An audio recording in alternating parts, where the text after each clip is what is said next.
తెలంగాణ ప్రజలను వర్గీకరణ పేరుతో బీజేపీ మోసగించిందని, కేంద్రంలో కాంగ్రెస్ పార్టీ అధికారంలోకి వస్తే వర్గీకరణ సాధ్యమవుతుందని టీఎంఆర్పీఎస్ వ్యవస్థాపక అధ్యక్షుడు ఇటిక రాజు మాదిగ అన్నారు.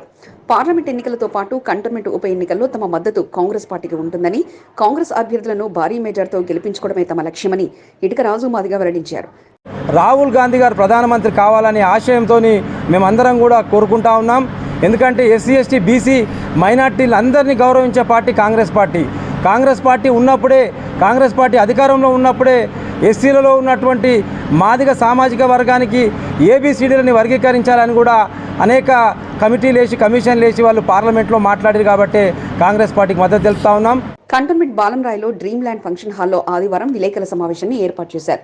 టీఎంఆర్పీఎస్ వ్యవస్థాపక అధ్యక్షుడు ఇటిక రాజుతో పాటు టీఎంహెచ్డి జన్ను కనకరాజు మాదిగ, 57 ఉపకులాల అధ్యక్షులు చింతల రాజలింగం మాదిగలు విలేకరుల సమావేశాన్ని ఏర్పాటు చేశారు. కంటోన్మెంట్ ఉప ఎన్నికల్లో శ్రీ గణేష్ను గెలిపించుకోవడమే ప్రధాన ఎజెండాగా దళిత సంఘాలు పనిచేయనున్నట్లు ఇటిక రాజు మాదిగ తెలిపారు. పలు సేవా కార్యక్రమాలతో శ్రీ గణేష్ కంటోన్మెంట్ నియోజకవర్గంలో ప్రత్యేక గుర్తింపు తెచ్చుకున్నారని ఇటిక రాజు మాదిగ అన్నారు. బీజేపీ అభ్యర్థి టీఎన్ వంశతిలక్ను కనీసం కంటోన్మెంట్ నియోజకవర్గంపై అవగాహన కూడా లేదని, ప్రజా సమస్యలపై అవగాహన లేని వ్యక్తి అని విమర్శించారు. బీజేపీ అభ్యర్థికి డిపాజిట్ కూడా దక్కదని ఇటిక రాజు మాదిగ అన్నారు. కంటోన్మెంట్లో సెంటిమెంట్కు తావలేదని, బీఆర్ఎస్ అభ్యర్థిని నివేదిత సెంటిమెంట్ను అడ్డుపెట్టుకుని గెలవాలని చూస్తున్నారని ఇటిక రాజు మాదిగ అన్నారు. బీజేపీ క్యాండిడేట్ ఆయనకు అసలు నడవనికే సరిగా వస్తలేదు, మాట్లాడడానికి సరిగా వస్తలేదు. ఆయన ఏదేదో మాట్లాడుతూ ఉన్నాడు. ఆయన కంటోన్మెంట్ నియోజకవర్గంలో ఎన్ని వార్డులు ఉన్నాయో తెలియదు, ఎక్కడి నుంచి ఎక్కడికి కంటోన్మెంట్ వస్తుంది కూడా తెలియదు. మరి ఆయన ఒక 2-3 చిల్లర మరల పోరలను వేసుకొని అదేదో వాళ్ళేదో నల్ల కండువాలు కప్పుకొని నిరసన తెలిపినట్టుగా వాళ్ళు ప్రచారం చేస్తున్నారు. డిపాజిట్ కూడా రాదు బీజేపీ క్యాండిడేట్ అని చెప్పి సందర్భంగా తెలియజేస్తా ఉన్నాను.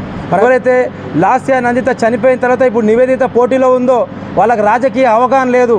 వాళ్ళ నాయన వెనుక తిరిగే వాళ్ళు. సెంటిమెంట్ అనేది ఒకసారి ఉంటుంది, 2 సార్లు ఉంటుంది.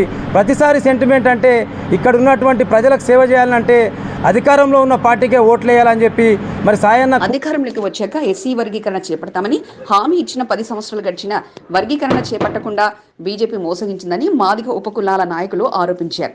బీజేపీని ఓడించడమే తమ ముందున్న లక్ష్యమని వారన్నారు. ఈ కార్యక్రమంలో ఇటిక గోపి మాదిగ, రేణుకా మాదిగ, రామారావు గిరిధర్ మాదిగ, ఆపాది రాజు మాదిగలతో పాటు వికాస్ మంచ్ సభ్యులు సంకి రవీందర్ పాల్గొన్నారు.